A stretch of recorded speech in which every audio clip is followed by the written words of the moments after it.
We start with a young man who has everything. As the son of a king, he lives a life of total security, spending his days in the opulent royal courts of his family. During a visit to his uncle, his cousin throws a massive feast in his honor. But as the meal ends, the celebration takes a strange turn. The cousin makes a specific, high-stakes demand. The prince must swear a blind oath of secrecy and promise his absolute, unquestioning loyalty. The prince agrees immediately. His cousin vanishes for a moment, returning with a richly dressed, unnamed lady of great beauty. Without explaining who she is or why she is there, he leads them both out onto a moonlit path toward the edge of the city. The prince follows without a second thought. It is a moment of simple, eager compliance, a choice made in the safety of a feast that sets a series of events in motion he cannot yet comprehend. They arrive at a vast cemetery where the cousin leads them to a specific, newly built dome. It is a tomb, isolated from the rest of the palace. Once inside, the cousin takes a pickaxe and begins to dismantle the empty stone sepulchre in the center of the room. He clears the rubble and digs into the earth until he reveals a hidden trapdoor. Beneath the door lies a stone staircase spiraling down into the earth. The cousin instructs the lady to descend, follows her into the dark, and gives the prince one final instruction: go back the way you came and never speak of this. The next morning, the prince realizes his cousin has disappeared. He returns to the cemetery and spends 4 days searching, but the tombs are so similar that he cannot find the one with the hidden door. Bound by his blind oath of secrecy, the prince is forced to return to his own home, carrying the silent, psychological burden of his cousin's vanishing. He arrives at his father's capital only to find the city in chaos. A mutiny has gutted the government, his father has been murdered, and guards are waiting at the gate to arrest him. The man behind the coup is the kingdom's grand vizier, who has seized the throne for himself. This treason traces back to a childhood accident. Years ago, the prince accidentally shot out the vizier's eye with an arrow.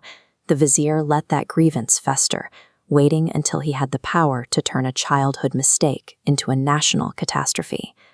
To settle the score, the vizier visits the prince in his prison cell. He doesn't just want the crown, he wants the prince to feel his pain. He reaches out and tore out the prince's right eye.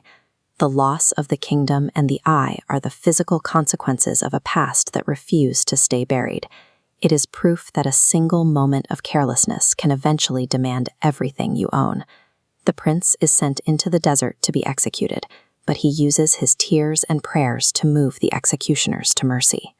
They allow him to flee, provided he never returns. He makes his way back to his uncle's kingdom. Seeing the old king broken by the disappearance of his son, the prince decides that their shared grief is more important than his oath. He finally tells the king about the trapdoor in the cemetery. Together, they find the tomb and break the plaster seal on the hidden door. As they descend the stairs, they are met by a wall of dense, suffocating smoke. Inside the chamber, they find a platform holding the charred remains of the cousin and the lady. They had been consumed by a fire in the very place they went to be alone. The uncle reveals that his son had rejected every princess offered to him, choosing instead this secret, forbidden attachment. By retreating so far into the shadows to protect their relationship, the couple ensured that when the fire started, no one in the world above could hear their cries for help. As they emerge from the tomb, the ground shakes with the sound of drums. The vizier's army has followed the prince's trail and is now at the uncle's city gates. The city is caught off guard. The massive gates are soon splintering under the weight of the invasion. The uncle fights to the last, but he is killed in the struggle. The prince escapes through a secret passage, alone and hunted.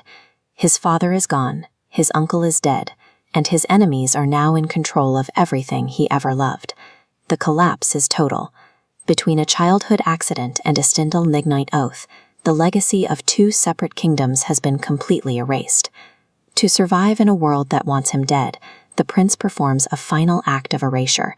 He ruthlessly shaves his beard and his eyebrows, completely scrubbing away every feature that marked him as royalty. He adopts the rough wool robes of a Kalendar, a wandering beggar. In this disguise, he is invisible, a man with no past and no status. He travels for months, avoiding the main roads and the cities of his enemies, until he finally reaches the gates of Baghdad. At sunset, he meets two other Calendars. Both are strangers, yet both are missing their right eyes. United by their shared scars, they knock on a door together, seeking nothing more than a place to rest. It is a reminder that in a world where power and safety can be stripped away in an instant, the things you own are never truly yours. When everything else is gone, your story is the only thing you have left to trade for your life.